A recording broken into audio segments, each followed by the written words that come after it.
Ayan, saludo po ako sa lahat ng ating mga magsasaka, mga idol, kasi dahil po sa kanila nagkakaroon po tayo ng mga gulay sa market na binibili din ng ating mga kababayan. Sa katunayan mga idol, yung gulay natin dito, yung nag-aani tayo mga idol, talagang nagbibigay din tayo sa mga dumadaan dito mga idol, Tapos yung sobra naman, dinadala natin sa market para ibinta ng mura naman mga idol. Para kahit papano magkaroon tayo ng mga kamatis, talong, pichay. Ako dito mga idol talagang todo bungkal dahil sa lupa mga idol para maitanim natin yung mga sari-saring mga gulay natin. Kasi ang tatanim ko dito mga idol, talong, kamatis, pichay, yan mga idol At syempre, kailangan natin bungkalin to mga idol dahil para po lumambot yung lupa niya tapos maganda pong taniman. At itatanim ko rito mga idol yung pichay, hilira-hilira po yung gagawin ko rito. Maglalagay din ako ng talong. Ayan, kailangan ko mabungkal yung lupa mga idol at patanggal yung mga damo-damo niya. Tapos mamaya-maya pagkatapos ito tatanggalin ko yung damo.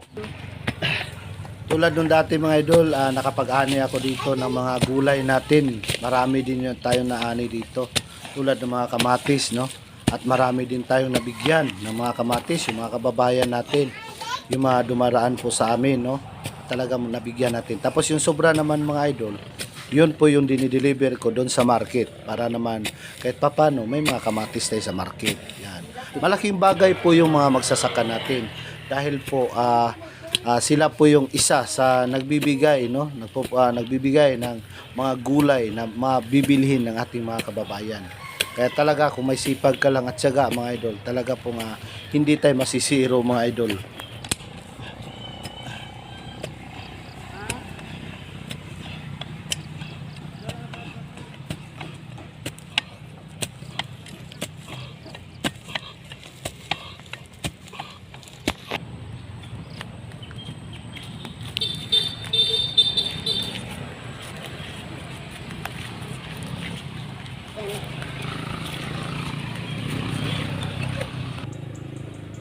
Yan.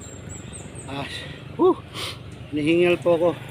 Hindi po biro yung talagang yung mga magsasaka po natin kasi talagang ang dito yung sakripisyo. Talagang hihingal kalabaw ka talaga mga idol. Kaya ito yung mga gawain ko mga idol nung mga yung tag-ulan, Basta tag-ulan mga idol, ito yung gawain ko. Magtatanim kami.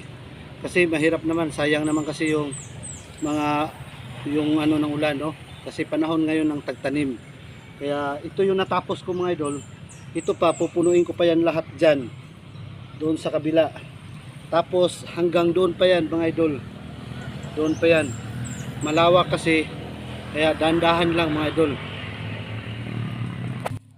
Dito naman mga idol kung saan tinutulungan po ako ng mga pamangkin ko mga idol, Kasi kailangan naming linisan to kasi yung mga tanglad natin medyo marami ng damo. Kasi yung tag-init mga idol, hindi tayo nakakapunta rito dahil ang init sobra. Siyempre ngayon po kulimlim, ito po yung time para malinisan natin sila. Ang buhay po natin talaga yung dito sa probinsya talagang napakahirap.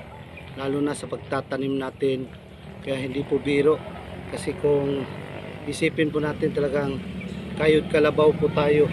Kayod kalabaw po yung ginagawa natin mga idol. Napakahirap po pero wala po tayong magagawa. Mas maganda kasi kung may mga tanim tayo at may pagkukunan ng mga gulay mga idol.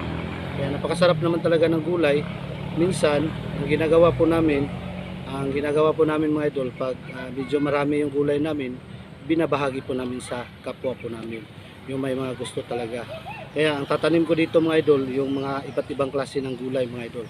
Kaya abangan nyo, subaybayan nyo po yung content natin ito. Maraming salamat mga idol.